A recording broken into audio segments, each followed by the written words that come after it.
Hard experience has taught me that real leadership is about understanding yourself first.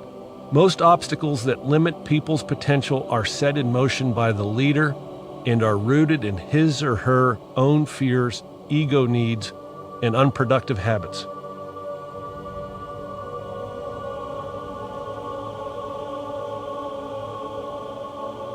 When leaders explore deep within their thoughts and feelings in order to understand themselves, a transformation can take shape. That understanding shifts the leader's perspective on all of the interactions in life, and he or she approaches leadership from a completely different place. As a result, the leader's choices are different from those he or she made when blinded by fear, ego, and habit. More important, others perceive the person as more authentic, which in turn reinforces the new behavior.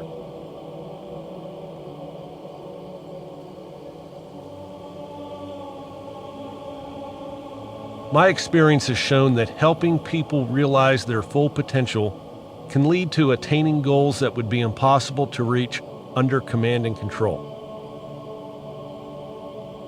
I found that the more control I gave up, the more command I got. It's your ship. You're responsible for it. Make a decision and see what happens. And what I suddenly realized was that I had the power to do this all along. I just never had the self-confidence.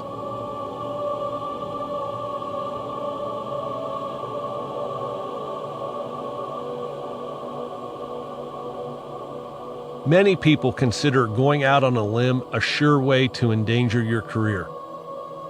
But this conventional wisdom is no way for an organization to stay alive and strong. Organizations should reward risk takers, even if they fall short once in a while. Promotions and glory go to innovators and pioneers, not to stand-patters who fear controversy and avoid trying to improve anything. Evolve or die. It's the law of life. Rules that made sense when they were written may well be obsolete. Make them extinct too. Of course, trying something new is never easy. For one thing, there aren't any precedents to guide you, and that can be a very good thing.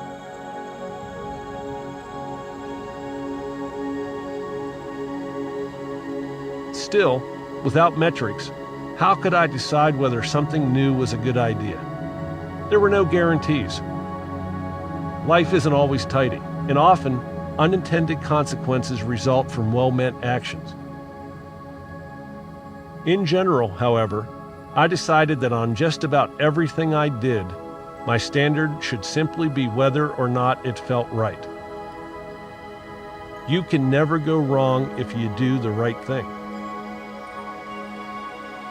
How do you define the right thing? You know it when you see it. If it feels right, smells right, tastes right, it's almost surely the right thing. And you will be on the right track. It really is as simple as that. What is essential is to be respected, trusted, and effective. The key to being a successful skipper is to see the ship through the eyes of the crew. Only then can you find out what's really wrong, and in so doing, help the sailors empower themselves to fix it. I will do my best to be of assistance. If you have another perspective, we'd be interested to hear it. I began with the idea that there is always a better way to do things. I asked everyone, is there a better way to do what you do? Time after time, the answer was yes, and many of the answers were revelations to me. We must stop preparing for past battles and prepare for new ones. A lot of the sailors I worked with came from the bottom rung of the socioeconomic ladder. They grew up in dysfunctional families in blighted neighborhoods where addiction and abuse were common. They went to lousy schools and had little, if any, of what I took for granted as a kid. Still, despite all this adversity and the fact that they had nothing handed to them in life, they were some of the best citizens I have ever met. Unlike them, I didn't have to look very far to find my heroes. I had some in my own family. I told my crew in my very first speech that I had been running hard every day to fill my father's shoes, and I feel that I still am. My parents never made much money. My father was a social worker and my mother taught junior high. But that didn't stop them from making my childhood a privileged one. We never knew we were poor. They provided discipline, encouragement, and a lot of love.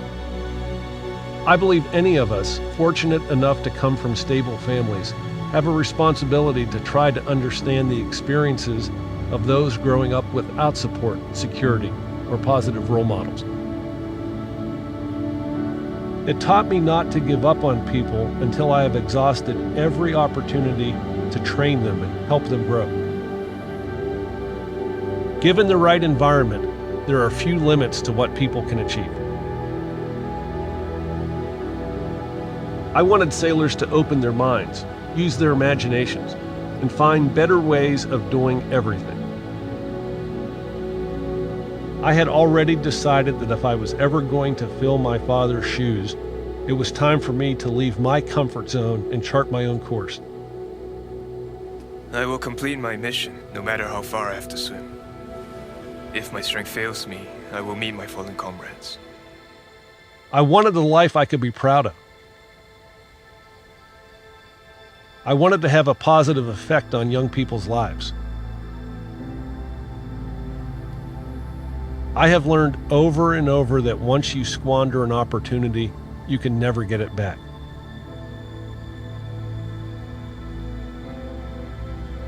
I don't want to look back on my life and say, if only I had.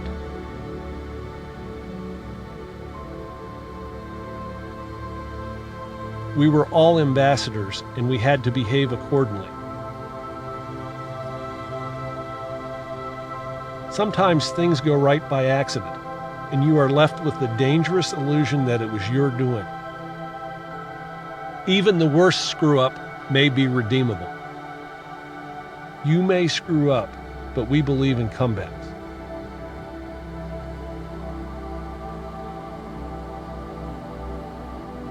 In my book, nothing is sadder than people who try to inflate themselves by deflating others.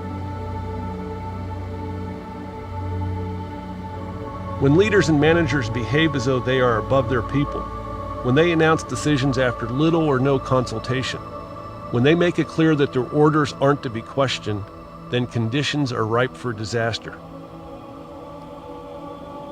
The good news is that every leader has the power to prevent this. Once leadership opportunities are squandered, you can never get them back. Don't live your life with regrets. As I have said, you never go wrong when you do the right thing.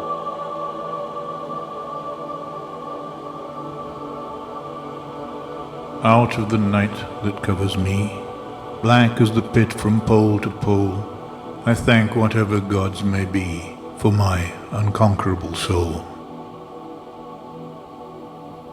In the fell clutch of circumstance, I have not winced nor cried aloud. Under the bludgeonings of chance, my head is bloody but unbowed. Beyond this place of wrath and tears looms but the horror of the shade, and yet the menace of the years finds and shall find me unafraid. It matters not how strait the gate, how charged with punishments the scroll. I am the master of my fate. I am the captain of my soul.